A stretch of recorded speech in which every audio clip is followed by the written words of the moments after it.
చారి హైదరాబాద్ నుంచి రాస్తున్నారు. గోపూజ చేయటం వలన ఎటువంటి దోషాలు తొలగిపోతాయి వివరించండి అంటూ రాస్తున్నారు.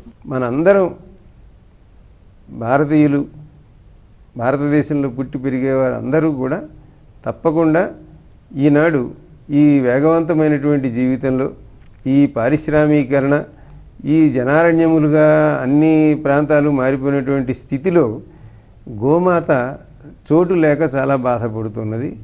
గోమాతకు సరైనటువంటి రక్షణ, పోషణ లేక మనం గోమాత నుంచి పొందవలసిన ప్రయోజనాన్ని పొందలేకపోతున్నాం. గోమాత వేదమాతతో సమానమైనటువంటిది. గో శబ్దానికి అనేక అర్థములు ఉన్నాయి. గోవు అంటే వేదం, గోవు అంటే మాత. గోవు యొక్క శరీరంలో గవామంగేషు తిష్టంతి, గోమాత యొక్క శరీరంలో భువనాని చతుర్దశ 14 లోకాలు ఆ గోమాతలో ఉంటాయి. అందువలన సమస్త దేవతలు ఉంటారు. బ్రహ్మ విష్ణు మహేశ్వరులు. మనకిష్టమైన దేవతలను వేరే వేరే పూజించడం కాకుండా గోమాతను మనం సేవించినట్లయితే, గోమాతను పూజించినట్లయితే మనకు అందరినీ పూజించిన ఫలితం లభిస్తుంది. అంతేకాకుండా అనేక దోషాలు మనకు తొలగిపోతాయి. సంతానం లేనటువంటి వారు సంతాన సాఫల్య కేంద్రాల వెంట పరిగెత్తటము, ఇంకేవేవో చేస్తున్నటువంటి పరిస్థితులలో మనకు దిలీప మహారాజుకి సంతానం లేనప్పుడు ఆయనకు ఎందుకు సంతానం కలగలేదు అనేది వశిష్ఠ మహర్షి కారణం చెప్పాడు. అదేమి అంటే గోమాతకు నమస్కరించకపోవటం వలన, గోమాతను పూజించకపోవటం వలన, నీకు కామధేనువుని పూజించకపోవటం వలన నీకు శాపం వచ్చింది. కాబట్టి కామధేనువు కుమార్తె అయినటువంటి నందినీధేనువు యొక్క సేవ చేయి. నువ్వు ఆ గోసేవ చేసినట్లయితే నీకు సంతానం కలుగుతుంది గోమాత యొక్క అనుగ్రహంతో అని చెప్పారు. ఇది ఒక కథాభాగంగా ఉంటుంది. గోవు ప్రదక్షిణం చేసినంత మాత్రాన అని అనిపిస్తుంది. కానీ గోవు యొక్క శరీర నిర్మాణాన్ని, అంటే మనం ఇప్పుడు శాస్త్రీయంగా సాంకేతికంగా ఏదైనా చూడాలి, ఊరికే పురాణాల్లో చెప్పిందంతా నమ్మేయటం కాదు అని చాలామంది అనుకుంటూ ఉంటాం.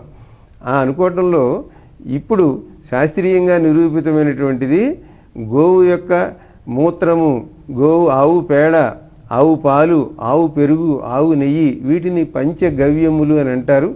ఇవి అన్నీ కూడా మానవ శరీరమునకు ఆరోగ్యాన్ని ప్రసాదించడమే కాకుండా వీరిలో ఉన్న లోపాలను కూడా సరిచేస్తాయి. ఒక గోవుని పెంచినట్లయితే ఆ గోవు యొక్క ఎరువుతో 20-25 ఎకరాలకు వేరే కృత్రిమమైన రసాయనిక ఎరువులు వాడకుండా మంచి పంట పండించవచ్చు అనే విషయాన్ని సప్రమాణంగా నిరూపించి ఇప్పుడు చాలామంది అటువంటి ప్రయత్నాలు చేస్తూ ఉన్నారు. కాబట్టి గ్రామాల్లోనూ ఇప్పుడు ఉన్నటువంటి ఈ గోవులు పాపం సరైనటువంటి ఆహారం లేక, చూసేవాళ్ళు లేక రోడ్ల మీద తిరుగుతూ ఉన్నటువంటి పరిస్థితిలో మనం గోవు యొక్క మహిమను తెలుసుకోవాలి. గోవు యొక్క గాలి తగిలితేనే మనలో ఉన్న అనారోగ్యం తొలగిపోతుంది అని చెప్పారు. కాబట్టి దిలీపుడికి అప్పుడు కలిగినటువంటి సంతానం గోసేవ వలన కలిగింది అంటే ఆ గోవు యొక్క అనుగ్రహం వలన కలగటం ఒకటి, ఆ గాలి యొక్క, ఆ పరిసరాల యొక్క ప్రభావంలో ఆయన శరీరంలో వచ్చిన మార్పు, ఇది కూడా మనం సాంకేతికంగా శాస్త్రీయంగా ఈ విధంగా కూడా తెలుసుకోవచ్చు. కాబట్టి గోధూళి, ఆవు కాలి గిట్ట తగిలినటువంటి చోట లేచిన దుమ్ము, ఆ దుమ్ము మనకు ఆరోగ్యాన్ని ఇస్తుంది. అట్లా గోవు గాలి మనకు ఆరోగ్యాన్ని ఇస్తుంది. గోవు సన్నిధిలో నివసించడం వల్ల మనకు ఎన్నో అనారోగ్యాలు తొలగిపోతాయి. ఇట్లా ఎంతో విశేషాలు మనకు గోవును గురించి చెప్పబడ్డాయి. కాబట్టి తప్పకుండా మనందరం గోసేవ చేయాలి, గోపూజ చేయాలి. గోవు యొక్క పదార్థములన్నింటినీ కూడా మనం భక్తి శ్రద్ధలతో స్వీకరించినట్లయితే అనేక రకాలైనటువంటి తీవ్రమైన అనారోగ్యాలన్నీ తేలికగా తొలగిపోతాయి. మనందరం సుఖంగా ఉంటాం, గోమాత యొక్క అనుగ్రహాన్ని పొందుతాం. శ్రీమాత్రే నమః. ధర్మ సందేహాలు కార్యక్రమంలో మరో చిన్న విరామం.